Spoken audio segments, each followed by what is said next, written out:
how do you determine your skin type or your skin condition?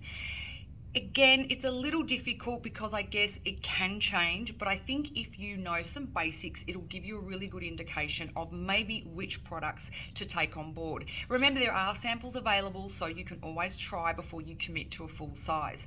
Now, if you've got an oily complexion, it's usually pretty easy to tell.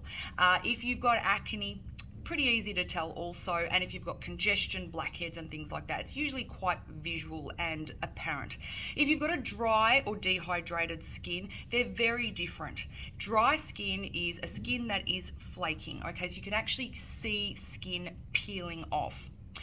Dehydrated skin is almost like a crepey looking skin. So what you can do is just grab the skin like this, and if it's not bouncy, if it's sort of not going back to the way it should, if it's sort of sitting there and it's getting a little bit of crepiness, then you have more of a dehydrated skin. Now, you could have acne and also have dehydrated skin because maybe you're using some really invasive or very drying products, when in actual fact what you're wanting to do is combat the acne but not dehydrate the skin. So you can have a couple of skin conditions within your skin type.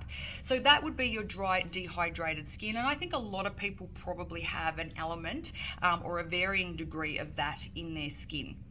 Then you've got your normal sensitive. So your normal skin will be, I suppose, your T-zone might be a little bit oily, but the rest of it's pretty good, okay?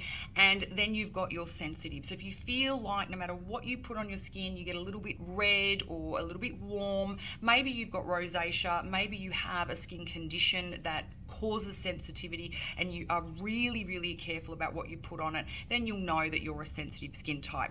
So hopefully that gives you a little bit of an insight as to tell which way to go with your products based on how to examine and look for your skin type or your skin condition. Most of the things that you're probably not loving about your skin are pretty apparent. They're obvious things like your age spots, discoloration, maybe veins, things like that. But just to give you a basic idea of how to understand your skin type, it is simply just a little bit of a check with pushing the skin together. Is it dry? Is it crepey? Is it flaking? Is it really oily? Is it unbalanced? Maybe you've got dry patches, but you're also very oily. So get a bit of an idea around that. I also recommend that at least once or twice in your life, visit a dermatologist who can really give you an accurate understanding of where your skin's at that point of time. They have years and years worth of experience and they will be able to get you on the right track. So if you know your skin type, it makes it so much easier for you to select products that suit you. So maybe pop off, go see somebody that can assist you with that if you're not sure, or grab some of our samples. Enjoy the masterclass, and I look forward to going through the 3 routines with you.